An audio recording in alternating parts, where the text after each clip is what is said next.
call it the grapes of wrath. The California wildfires have struck at the heart of wine country, razing at least 5 wineries and damaging others. Most of this season's grapes have already been harvested, which limits possible damage from smoke. But many business owners have not been able to inspect their properties since the areas remain evacuated. "We just don't know yet," said John Aguirre, president of the California Association of Wine Grape Growers. "It's not clear how many vineyards have been damaged, and to what extent they can be rehabilitated." The wildfires are the deadliest in California since 2003, and among the worst in the state's history. At least 21 people have been killed, and hundreds of people are missing.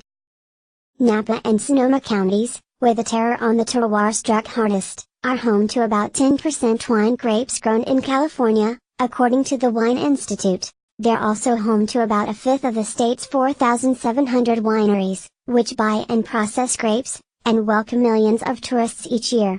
While California is accustomed to risks from wildfires, the severity of these blazes is unprecedented for the wine industry, Mr. Aguirre said. At least 5 wineries have suffered total or very significant losses, and 11 more have reported damage, according to Napa Valley vintners. The organization had not heard reports from about a dozen wineries in particularly vulnerable areas. About 90% of grapes had already been harvested. A decline in tourism and damage to vineyards are likely to add significantly to costs, once the damage is fully understood, said Rob McMillan, founder of the wine division for Silicon Valley Bank. For individual businesses, the fires could be devastating as destroyed vines take about 4 years to grow back. Mr. McMillan said consumers, however, can rest easy. The fires are unlikely to lead to a wider rise in prices for California wine.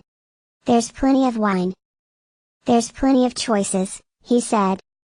"But it is going to be very painful for individual vineyard owners and winery owners.